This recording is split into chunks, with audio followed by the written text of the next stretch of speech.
Olivia's getting married. My mother's voice bubbled through the phone, all bright excitement she never bothered to reserve for me. She was marrying the CEO of Market Force Solutions. Could you imagine? My daughter married to a CEO. I glanced at the acquisition documents on my desk, still open from before her call. Market Force Solutions, a mid-sized marketing firm bleeding cash for the past year. Its CEO, James Warner, had been scrambling for investors. That's wonderful, I said, keeping my tone neutral. If only they knew. The wedding's at the Plaza Hotel, Mom went on. Of course we don't expect you to chip in. We understand money's tight for you. My money situation. Thought. That was their polite way of dismissing my choice to build a small consulting firm instead of taking the corporate track they had charted out for me. A firm I had started from scratch, cloaked behind layers of corporate entities. I could handle it, Mom. Oh, Sarah, she sighed, disappointment heavy in her voice. When will you take your career seriously? Look at Olivia, youngest senior VP at Anderson Corporation, marrying a CEO. And you're still stuck in that dead-end job. I looked around my home office, the Central Park skyline glowing through my penthouse windows, and allowed myself a small smile. Dead-end job indeed. The engagement party arrived with the subtlety of a Broadway finale. The Morgan Hotel's ballroom glittered with chandeliers and champagne flutes. Each table setting probably cost more than my mother thought I earned in a month.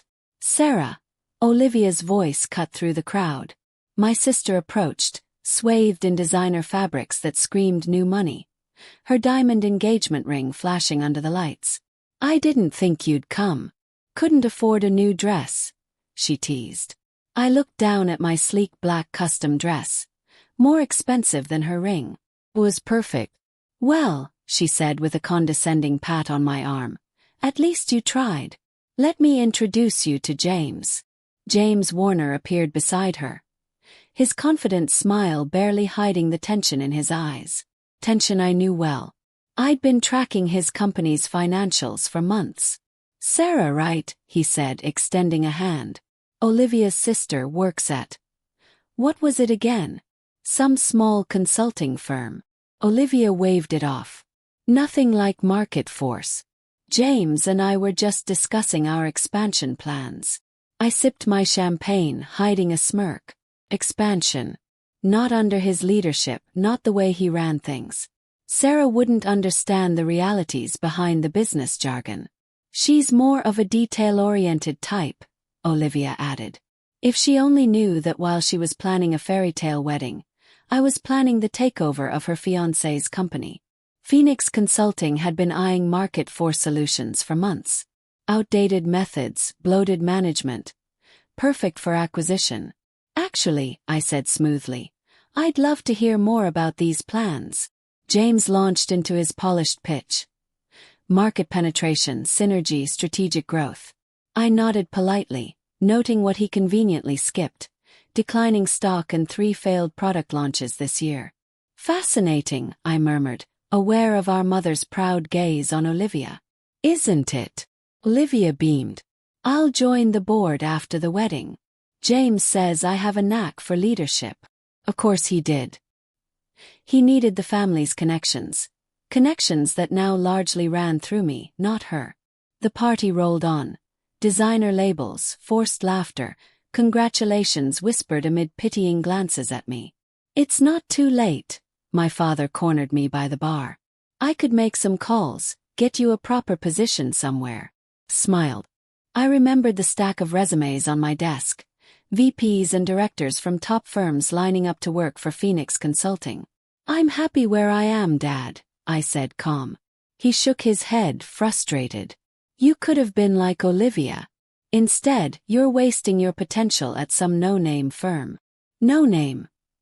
I almost laughed. Phoenix Consulting Group was the industry's silent powerhouse, quietly reshaping companies like Market Force while the world remained oblivious. Spotlight wasn't our style. Later that night as I left the party, Olivia grabbed my arm. Sarah, I've been thinking. After the wedding maybe I can help you get a proper job. Something at Market Force perhaps.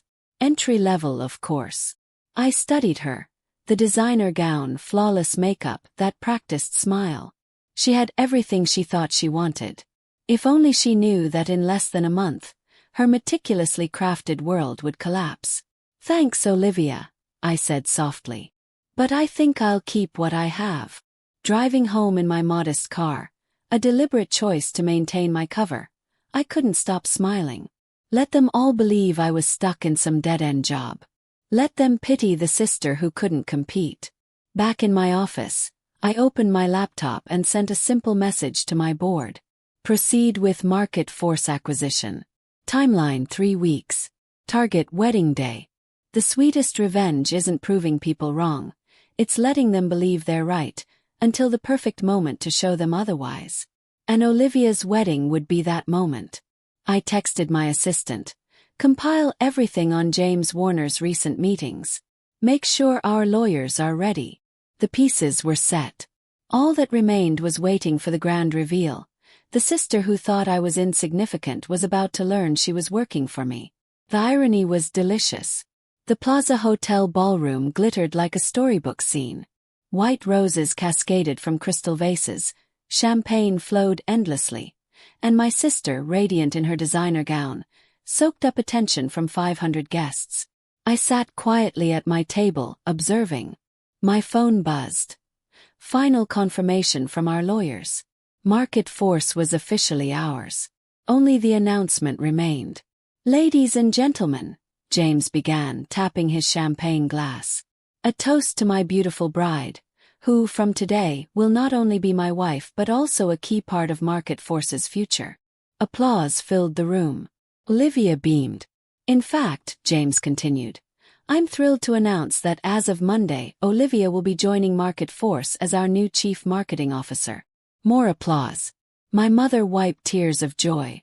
My father swelled with pride. I checked my watch. 3 minutes until the market closed. 3 minutes until everything shifted. Olivia, glowing in her gown, addressed the room. "I'm so excited to begin this new chapter. Under our leadership, Market Force will reach heights never before imagined." I almost felt sorry for her. Almost. My phone buzzed again. Market had closed. The news would hit instantly. James' phone rang. He stepped aside, brow furrowing. I watched as shock and confusion overtook his face. He hung up, trembling. "James!" Olivia gripped his arm. "What is it?" His voice wavered. "Market Force, we've been acquired by Phoenix Consulting Group. They bought controlling interest." "That's impossible." "The deal wasn't." "It was," I said, rising. Silence fell over the room as I approached. "The paperwork was finalized 20 minutes ago." James gaped. "How? How do you know?" I smiled, drawing a card from my clutch. Not the placeholder I usually carried, but the real one. Sarah Mitchell, CEO and founder, Phoenix Consulting Group. "No." Olivia whispered, frozen. Her perfect makeup faltered as her eyes widened. This is a joke. You work at some tiny consulting firm." "You're nothing." "That so-called tiny consulting firm." I kept my tone calm, controlled. "It wasn't tiny. It was Phoenix. I built it from the ground up while you were busy ridiculing my career choices. And now," turn to James, "check your email. The board has accepted your resignation." A murmur swept through the ballroom. Champagne glasses trembled in shocked hands. My mother froze mid-sip. My father's face went pale. "You can't do this." Olivia screamed. "This is my wedding. My day." "Actually," I said, smiling, "I can. And that CMO role you were giddy about. The board has some concerns about nepotism. We're taking a different direction." James slumped in his chair, every ounce of pretense gone. The expansion plans I'd heard about at the engagement party, the ones I'd quietly analyzed, had confirmed my decision. Market Force needed new leadership. I sipped my champagne, savoring the scene. Olivia clutched my arm, her perfect nails digging in. "Why? Why would you do this?" I gently removed her hand. "Remember last Christmas, when you made everyone feel sorry for my pathetic little job. Consider this my wedding gift. A lesson in humility. Sarah. My father finally spoke, awe and disbelief in his voice. All this time you were building an empire? I was, I said. While you lamented my wasted potential, I transformed Phoenix into one of the nation's most formidable consulting firms. $40 million in revenue last year alone. My mother swayed, stunned. But your apartment, your clothes. Choices, I said. I didn't need to flaunt my success. I needed only to prepare for the right moment. I straightened my understated dress. And what better moment than my sister's fairy tale wedding? Chaos erupted. Guests scrambled to Google Phoenix Consulting Group, discovering who I truly was. Olivia's perfect day had morphed into a spectacle of her undoing. Security! Olivia shrieked. I chuckled softly. The Plaza Hotel. I bought it last month, just for today. I turned to the crowd. Please enjoy the celebration. The champagne is excellent. I personally selected it. As I moved toward the exit, I heard my mother calling my name. I didn't turn. 10 years of dismissal, mockery, and condescension had ended in one flawless moment of justice. Outside, my Bentley waited. No need for a modest car anymore. Where to, Miss Mitchell? The office, I said. We have a company to reshape. My phone buzzed with frantic family messages, business reporters seeking comments, and Olivia's hysterical texts. I turned it off. Let them talk. Let them scramble. Let them understand that the sister they mocked had become the most powerful person in the room. Every insult, every sneer, they'd been paving their own downfall. Monday morning, I watched Market Force employees stream into their building from my corner office. They didn't yet know that by lunchtime, half the senior management would be gone. My sister and parents are in the lobby, my assistant said. They've been there since 7. Should I tell them the CEO is busy? I looked out the window. Madison, send them the updated organizational chart, the one that shows their daughter's position being eliminated. That's harsh, she said. No, I corrected her. That's business. I picked up a framed photo from my desk, the last family Christmas when they laughed at my modest life, and dropped it into the trash. Success isn't always about proving people wrong. Sometimes it's about waiting for the perfect moment to show them just how right you've become.